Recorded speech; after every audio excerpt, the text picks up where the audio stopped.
초6 아들 셋을 둔 엄마입니다. 와. 진짜 힘들어.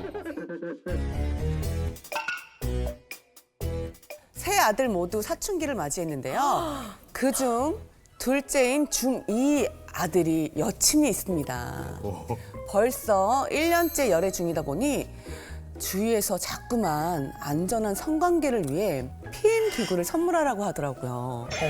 그 말도 맞는 것 같긴 한데 이걸 정말 선물해 줘야 하나 말아야 하나. 중학교 몇 학년이야? 중학교 중2요. 2학년이요. 네, 김창호 선생님이 딱 정해주시면 그대로 하겠습니다. 제가 남의 피임 기구까지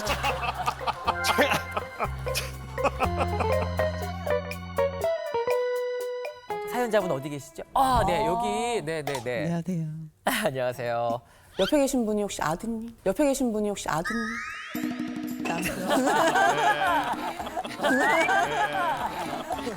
이거 보세요. 이거 보세요. 사과하세요. 이 정도 아들이면 피임 기구 사줘야 됩니다. 네, 이거 사줘야죠. 네, 사줘야 됩니다. 얼굴이 지금 사줘야 돼요. 네, 지금. 그러면 아들 성교육 문제로 고민이 많으신 것 같은데 그렇게 고민하시는 이유가 특별한 이유가 있을까요? 근데 요즘 애들이 일단 빠르니까. 근데 일단 여자랑 사귄 게 1년이나 되다 보니 그럴 기회가 없지는 않았을 것 같은 거예요. 뭐 데이트를 가든 뭐 저희 집에 자주 놀러 오기도 하고 안전하게 뭐 막지는 않겠죠. 막는다고 안 할 사람들도 아니고 그렇기 때문에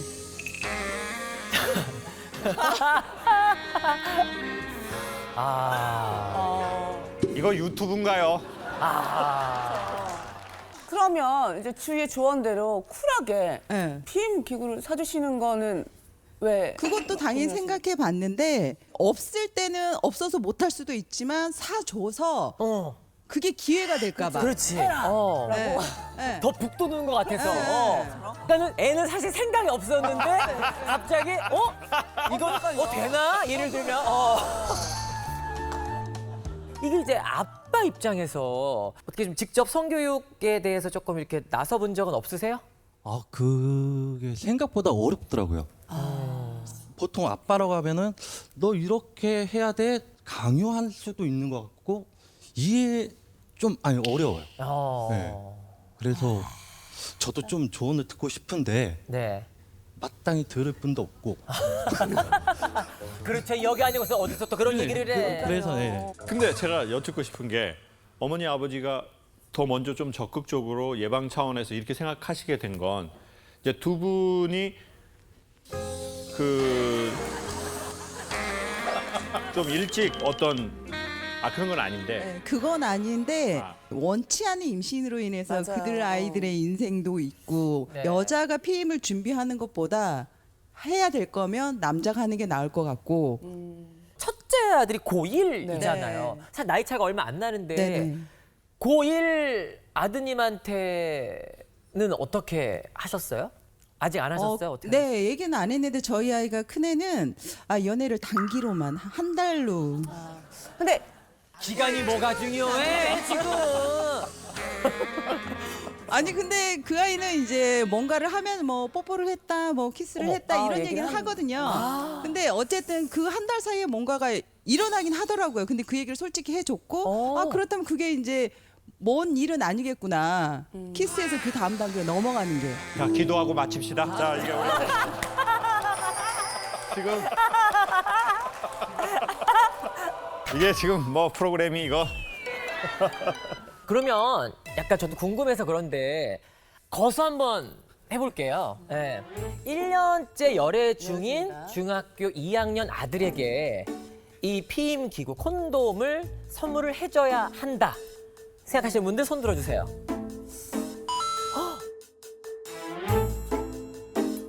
오, 그래도 꽤. 자, 그럼 내리시고 아니야, 아직은 시기상조야, 안 돼 하시는 분들 손 들어보세요.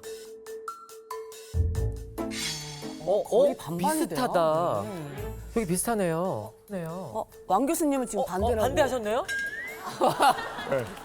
교수님, 혹시 자녀분이 예, 저도 24살짜리 아들이 있고 네네네. 이제 고1 되는 딸이 있는데 네네. 딸 때문에 걱정이 많아요. 반대 입장이에요. 지금 따님 입장이니까. 그런데 이제 얘기를 오히려 남자 만나기만 해 막 이러니까 오히려 저를 제외한 나머지 사람하고만 소통을 하더라고요. 그래서 속상하죠, 아빠 입장에서는.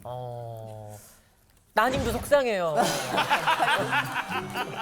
우리 아빠 이렇게 꽉 막혔나 싶어가지고. 아, 그런 이유 때문에 반대를 하시는구나. 그럼 현재 혹시 따님은 남자친구가 있대요? 있어요. 아. 뭐 결혼을 안 할 거야 이러면서 맨날 남자 얘기만 해요. 근데 왜냐면 중2나 고1이나 2살 차이밖에 안 그렇지. 나거든요. 그러니까요. 거의 비슷한 또래라서. 선생님, 예? 아들 성교육 때문에 놀라셨어요. 아니, 전국의 모든 사춘기 아들의 엄마, 아빠분들이 길을 쫑긋 세우고 계십니다. 선생님, 말씀대로 진행을 해주신대요. 말씀대로 행하신대요. 제가 예수님인가요? 제가 뭐라고 이런 얘기를 해야 되는지 정말. 근데 이런 게 있는 것 같아요. 저는 요즘에 그 컴퓨터 게임이나 그런 거 한 적이 없거든요. 그리고 한 번도 한 적이 없어요. 왜냐하면 어려서 너무 그 오락실 게임에 빠져가지고 그거 엄청 한 것 같아요. 그 뇌 개발된다고 그래가지고 엄청 했어요. 예? 이렇게 동그란 거 이거 누르는 거 아시죠? 네, 알죠. 스티키로 이렇게 하고 이렇게 따가라가라가라가라 하는 거 있어요. 근데 이걸 어마어마하게 많이 했거든요. 안 끊어지는 거예요. 그 엄마 몰래 했는데 김미자가 엄마한테 가서 고자질을 해버렸어요. 그래서 제가 저녁에 엄마 이게 개 모임 할 때 갔는데 제가 저녁에 이걸 막 하고 있었는데 누가 뒤에서 이렇게 딱 치는 거예요. 그래서 아이씨 이랬는데 우리 엄마가 여기 와 있는 거예요. 김미자가 고자질을 해가지고 알게 된 거예요. 그날 토끼장 옆에 있는 짝대기로 엄청 쳐맞았거든요. 근데 쳐맞아도 안 고쳐지더라고요. 근데 어떻게 하면서 좋은 관계를 잡았냐면 그때 저희 형이 나이 차이가 되게 많이 나는데 형은 군인이었어요. 그러니까 저는 초등학생. 형이 몸이 엄청 좋았어요. 군인이고. 그러더니 휴가 딱 나오더니 저한테 이러는 거예요. 너 요즘 오락실 다닌다며. 이걸 엄청 무섭게 말하는 거예요. 예.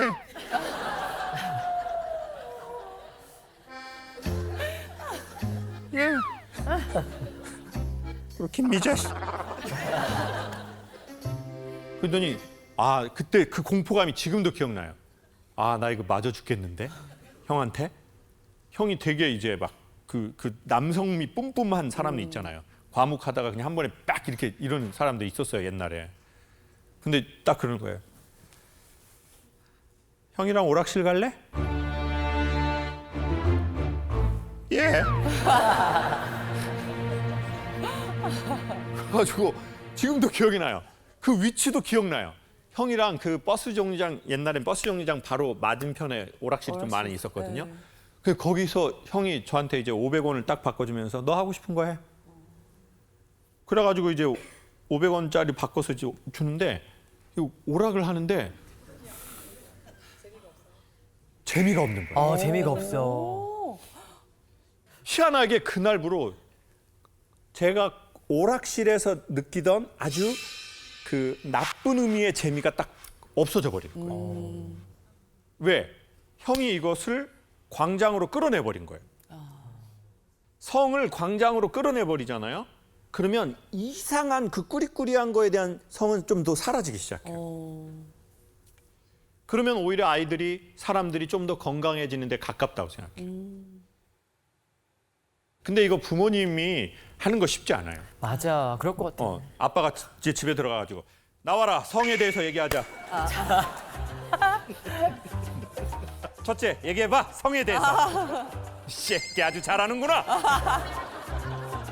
이게 어려워. 그러니까 제가 뭐가 필요하냐면 중간에 이런 다리. 네. 그러니까 이 프로그램 나오면 아이들하고 같이 보세요. 그러면 자연스럽게 얘기하기가 좋아요. 그럼 애들한테 물어보세요. 야, 니네는 근데 팀 기구를 사줘야 된다고 생각해? 아니면 어떻게 생각해? 너무 좋다. 똑바로 쳐 얘기해 봐봐. 거짓말하면 진짜 너 진짜. 자, 아이가 이제 눈에 들어오는 사람이 생겼을 거 아니에요. 근데 그걸 아빠 나 요즘에 눈에 들어오는 사람이 생겼다? 이렇게 얘기할 수 있는 부모와 자식과의 관계가 아이들의 건강하고 안전한 이제 성에 대한 것의 그 울타리라는 거죠. 피임 도구가 그건 최종이에요. 부모하고의 그렇게 할 수 있는 관계. 때로는 내가 뭐 실수를 하고 실패할 수도 있어요. 근데 엄마 나 요즘에 이렇게 해서 나 이렇게 됐다. 그렇게 말할 수 있는 관계를 만드는 것이 그것이 가장 안전한 아이들과 청소년의 피임법이라는 거죠. 콘돔을 주고 무슨 약을 주고 뭐 여러 가지 무슨 그런 방치에 그런 게 있을 거 아니겠어요. 그것이 아니라는 거죠. 그리고 저 개인적으로는 이건 지극히 제 개인적인 생각입니다. 아빠는 그래도 네가 최소한 고등학교를 졸업하고 너에게 그 결정권이 갔으면 한다.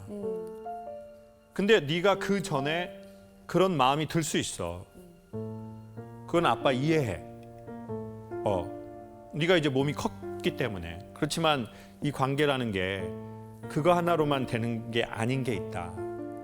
제가 화목난로를 되게 좋아하거든요. 그 화목난로 정말 따뜻해요.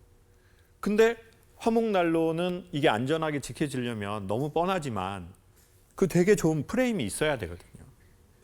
그래서 나는 그 시기에 최소한의 그것을 너희가 고등학교 졸업하고 너에게 그런 게 있었으면 좋겠다. 그렇지만 네가 만약에 그 전에 그런 일이 생길 것 같다라고 하면 아빠하고 뭐 그게 쉽지는 않겠지만 아빠나 엄마한테 이야기를 할 수 있을 만한 우리의 관계였으면 좋겠다. 그렇게 생각한다. 아들이니까. 응? 이 쌍놈 새끼야. 엄마는 열려 있고 원한다면 언제든 준비되어 있어. 그러니까 숨기지 말고 해줬으면 좋겠어. 말해줬으면 좋겠어. 줄게.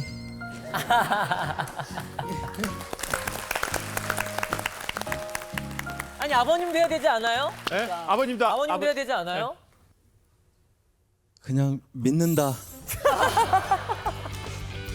잘하자. 네.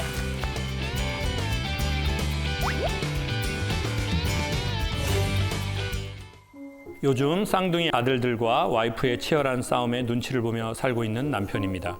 싸움의 원인은 쌍둥이들의 연애 때문입니다. 연애? 첫째는 여자친구와 100일이 넘었다고 하고 둘째는 저희 눈치 보느라 좋아하는 친구에게 고백은 못했다고 하더라고요. 문제는 아이들이 지금 고2라는 겁니다.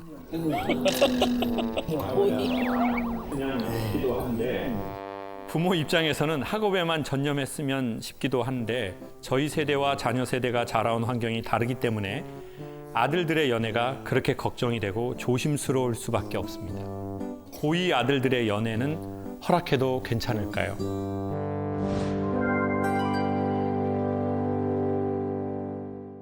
듣기만 해도 되게 고민이 될 것 같긴 하다. 아버님 혹시 손을 들어주실 수 있어요? 아, 우리 아버님 여기 계시네요. 자, 근데 둘 다 벌써 연애를 시작했나요? 아, 예. 지금 연애 시작한 지는 뭐 예전부터 계속 하고 있었고. 요번에 이제 또 새로운 친구. 자, 이렇게 아이들이 연애를 일찍 한 거는 누구를 닮아서 이렇게 하는 건가요? 솔직하게 말씀해 주십시오. 누구를 닮았나요? 저보다는 아내를 닮았나요? 와이프 쪽이 더 가깝죠. 매력적. 네? 22살에 만나서 5살에 결혼. 자, 아버님 이 원인이 어디에서 왔다고 생각하나요? 22살에 만나서 진짜 25살에 사랑의 열매를 거뒀습니다. 저는 와이프만 사랑하고 한 명만 했기 때문에 그걸 잘 모르겠습니다. 와이프만 사랑하고 한 명만 했기 때문에 그걸 잘 모르겠습니다. 나는 남자가 많았는데. 아니 손을 너무 밀어. 아내분 왜 손을 이렇게 막 밀어치고 그래요? 사이 좋아 보이는데. 그게 아니라 저 형님이 손을 이렇게 찾았다니까 두근거리면서 잡을 걸 찾았다니까요. 아니 그러면은 아이들이 연애를 하는 거는 어떻게 하신 거예요? 그러니까. 아는 것도 신기해요. 말 안 할 텐데. 저 같은 경우는 그냥 아이들한테 얘기를 좀 해달라고 얘기하는 편이고요. 그 아이들이 그때는 연애할 때 보통 보면 행동이나 이런 게 좀 많이 바뀌는 그 시기가 있어서 거기다가 지금 아까는 그 작은 아이는 고백을 못 하고 있었다가 얼마 전에 고백을 했습니다. 그래서 작은 아이도 지금 사귀고 있는 상황이고. 성공했구나. 일단 축하드려요. 작은 친구들. 지금 축하할 상황이 아닐 수도 있어. 아, 예, 감사합니다. 그럼 걱정되는 부분이 어떤 걸까요? 진짜 제가 걱정되는 건 이제 학업도 학업인데 남자아이들이잖아요. 혈기왕성한. 그러다 보니까 이제 만나면 좀 시간이 지나면 뭐 벌써 손은 잡았고 뽀뽀도 좀 하는 것 같고 약간의 스킨십 뭐 이런 것도 요즘 아이들은 되게 과감하게 하잖아요. 근데 그런 부분에 있어서 좀 많이 걱정이 되고 사고 칠까 봐? 예, 사실은 통금도 이렇게 정해놓고 제가 좀 엄하게 하는 편이라 아이들이 이제 그런 쪽에서 불만이 좀 있는 것 같아요. 아니 근데 아버님께서 애들한테 얘기해봤다고 하셨는데 애들은 뭐라고 했어요? 알겠다고 하죠. 근데 지금 이렇게 된 겁니까? 알겠다고 하고 자기 원하는 대로 하는 거죠. 요새 아이들이 보통 대답은 잘합니다. 근데 따라주지 않을 뿐이니까 뭐 그거에 대해서 또 반복적으로 얘기를 해도 자기들은 한쪽만 보고 가는 거고요. 그러니까 부모가 원하는 쪽이 아니고 자기들이 가고 싶은 대로 가니까. 근데 저는 이제 그런 생각이 듭니다. 이렇게 사실 이미 말을 해봤잖아요. 근데 되지는 않잖아요. 그러면 기도를 해야 된다고 생각해요. 이 말은 무슨 말이냐면 이게 말로 해서는 안 되는 지점이 오는구나. 이게 내가 노력한다고 해서 그 일이 뭘 이렇게 되는 지점이 아닌 지점이 오는구나. 그럼 기도를 하면 어떤 일이 벌어지냐? 아이들이 갑자기 부모의 원하는 대로 바뀌느냐? 그걸 말씀드리는 게 아니라 진짜 좋은 기도를 하면 엄마나 아빠 마음에 그래도 좀 평온한 마음이 생기거든요. 자기만의 기도의 방식들이 있어요. 운동을 한다든지 자기의 어떤 취미에 집중한다든지 기도의 정신을 갖고 하는 기도의 요소들이 있어요. 그러면 그걸 하면 자기의 마음이 좀 표현이 그렇지만 살짝은 다스려지면서 자기의 마음이 평온하다는 거예요. 이때 말하는 능력이 아이들에게 더 간다. 근데 엄마가 계속 불안해 보여요. 너 세상 어떤 세상인 줄 알아? 너 여기서 뭐 사고 같은 거 나면 니네 인생 어떻게 될 것 같아? 그러면 그 아이들이 엄마의 그 모든 불안함, 감정의 헤르츠, 아버지가 불편해가지고 너 아빠 몇 번 얘기를 해. 연애 못하게 하는 게 아니잖아. 대학 들어가서 하란 말이야. 카이스트, 서울대 들어가서 하란 말이야. 못 들어가면 영원히 하지 마. 아니, 예를 들면 과장되게 아빠가 이런 에너지, 엄마가 그런 에너지로 했는데 애들이 그러면 안 할 것 같으세요? 그럼 여러 가지 감정이 있을 거예요. 맞아. 안 하고 나 진짜 사귀고 싶었는데 엄마 아빠 때문에 못 사귄 거야. 최악의 결론이다. 이렇게 생각하거나 아니면 엄마 나 안 사귀어요 하고 몰래 사귀거나. 그러면 이 몰래 사귈 때 이 불안한 감정이 공부하는 데 도움이 되겠냐고요. 안 될 것 같아요. 자, 그래서 저는 이 말씀을 드리고 싶어요. 어머니, 아버님, 너무 걱정하지 말고 아이들을 조금만 믿어줘도 좋을 것 같습니다. 그리고 두 번째, 우리는 보통 우리의 아이들이 한 점 흠이 없이 자라기를 바라는 것 같아요. 한 점 실패도 없이, 한 점 어긋남도 없이, 웬만하면 따박따박, 남들이 할 때 하고. 그렇잖아요. 그래서 부모님들이 제일 많이 하는 말 중에 그게요. 엄마가 대단한 걸 바라니? 엄마가 그렇게 못난 년은 아니야? 엄마 그렇게 많이 바라지 않아. 엄마 제발. 남들이 할 때, 남들이 하는 만큼만 해. 그만 하라는 거야, 엄마는. 좋다. 이렇게 혼내고 아이들을 다그치는 분들이 있더라고요. 근데 어느 날 생각해보면 제가 가장 열등감이 많았던 건 나는 왜 남들이 할 때 제대로 못할까였거든요.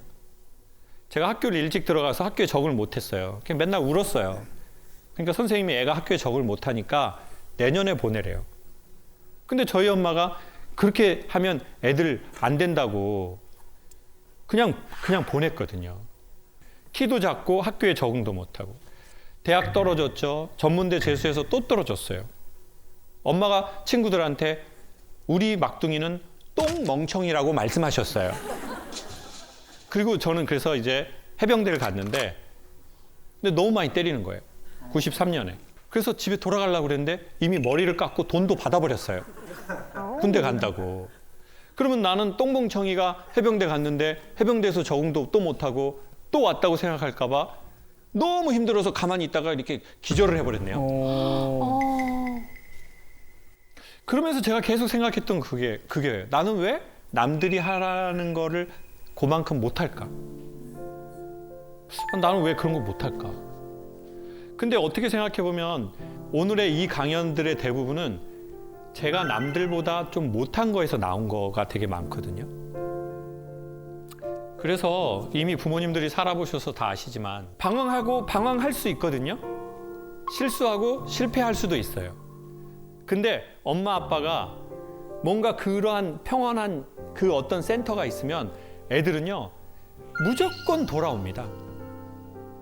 그래서 인생은 이게 너무 심하니까 부모가 되면 보수적이 되어지는 것 같아요.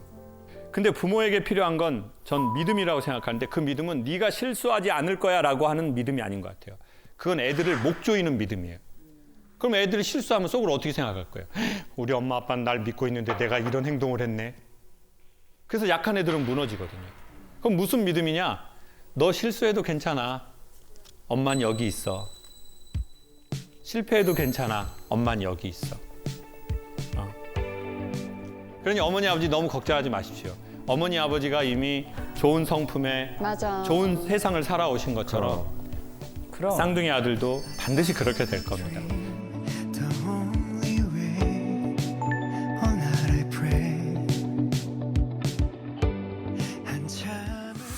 아빠 닮았다고 하면 싫어하는 아이들이 있다고 합니다. 세 자녀를 키우는 부부입니다. 아이들이 아빠인 저를 많이 닮았습니다. 그런데 아빠를 닮았다고 하면 싫어합니다. 엄마가 날씬하고 예뻐서 그런 걸까요? 엄마 닮았다고 하면 좋아합니다. 솔직히 서운합니다. 아빠로서 저는 어떻게 반응을 해야 합니까?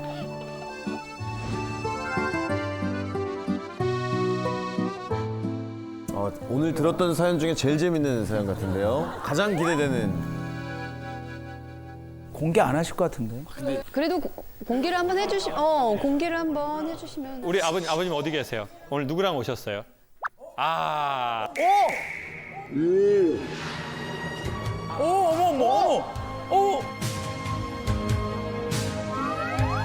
아, 우리 아버님. 아빠 귀여우신데? 귀여워, 진짜. 완전 호감이고 귀여우신데. 아이들 3명이 어떻게 성별이 어떻게 되나요? 첫째가 딸이고요. 둘째, 셋째가 아들입니다. 첫째는 고1이고 둘째는 중2, 막내는 6학년. 셋 다 아빠 닮았습니까? 사실 어렸을 때는 정말 예뻤어요. 엄마를 닮았죠. 근데 이제 시간이 지나면서 이제 좀 성장기가 되니까 점점 아빠를 닮기 시작하더라고요. 그 전에는 엄마 닮았다 소리를 들었는데 어느 날 이제 명절 때라든지 아니면 이제 길 가다가 오랜만에 본 어른들이 아빠 닮았네라는 소리를 듣고 오면 애들이 컨디션이 갑자기 나빠지는 거예요. 심지어 제가 있는 앞에서도 그 얘기를 들으면 아이들이 좀 내색을 좀 하는 거예요. 아니 남일 같지 않아요. 저희 딸이 아빠 너무 못생겼어 이러는 거예요. 그래서 내가 지금 너무 저희 필터 없이 그냥. 저희 딸이야 너 누구 닮았는지 알았더니 나 엄마 이래요. 그래서 너 아빠랑 너무 똑같았더니 이러면서 아이가 진짜 똑같이 생겼거든요. 저희 남편이랑.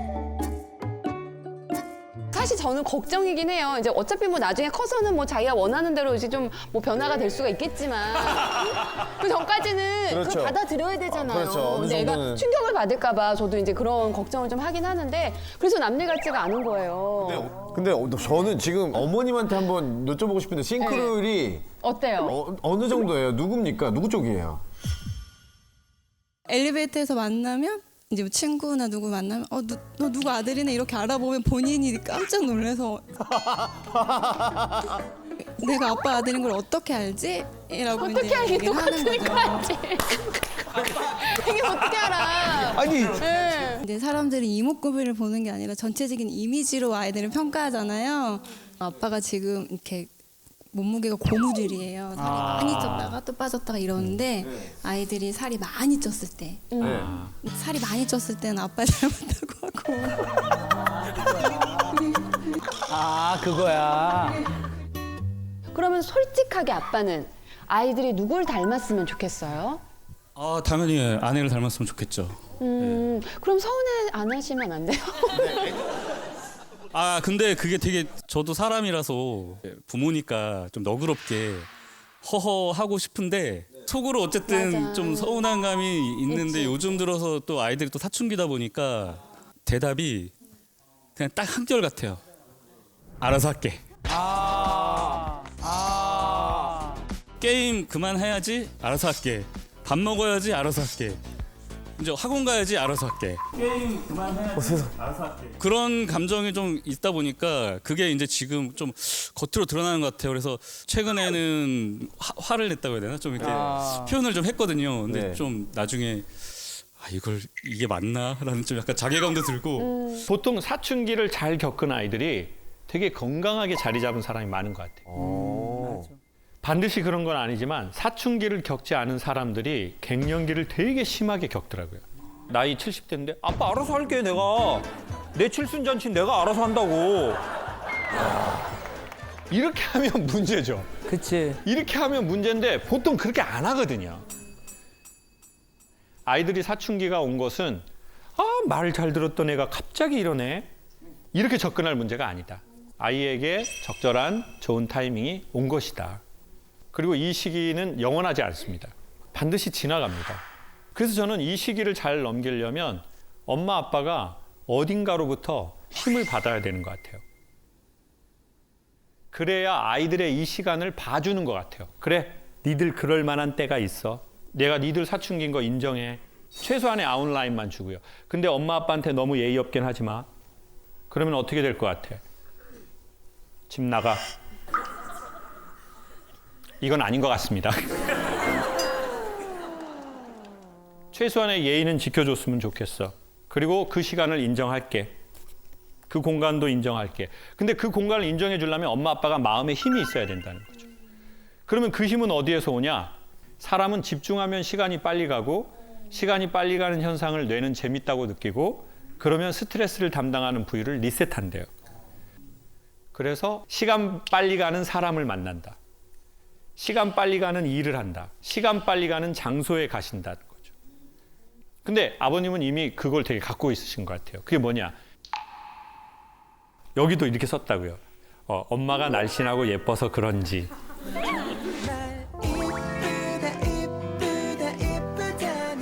사랑꾼. 부인을 좋아하나 봐. 더 찢어버리려고 그랬어 이거. 참. 이거 참. 자, 여러분 진짜 중요한 게 예쁜 게 아니라고 생각해요. 부부는 예뻐 보이는 것이 중요하다고 생각해요. 이게 무슨 말이냐면 남편이 아내하고 산 지가 10년, 20년 됐는데 난 아내가 여전히 예뻐 보여. 이게 중요하다는 거죠. 부부가 결혼하고 뭐 10년, 20년 살면 뭐 몸 다 동물의 왕국 되는 거예요, 그냥. 그냥 사파리 호랑이 나오고 되는 거예요, 그냥. 근데 예뻐 보이는 거야. 그런 파트너를 내 배우자로 만났다는 것 자체가 아버님은 엄청난 이제 숨 통로를 잡은 거죠. 그리고 이제 두 번째는 그냥 아버님 개인으로서 내가 뭐 하면 집중되고 시간 빨리 가고 내가 스트레스가 좀 하는 게 뭐가 있지? 오히려 그것에 집중할 때 아이하고의 이 시간들이 잘 넘어가는 것 같아요. 아이들은 아주 지혜롭기 때문에 다 압니다. 집안의 이 분위기를.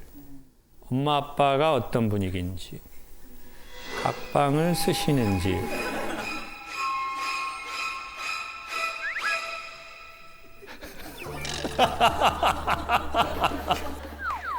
저는 그것 때문에 각방 쓰는 게 아니고 제가 코골이 치료를 아직 못 받아가지고. 그 분위기를 왜 모르겠어요, 아이들이. 근데 자기에게도 방황할 시간이 필요한 거죠. 내 의지대로 내가 안 되니까. 그때가 사춘기니까.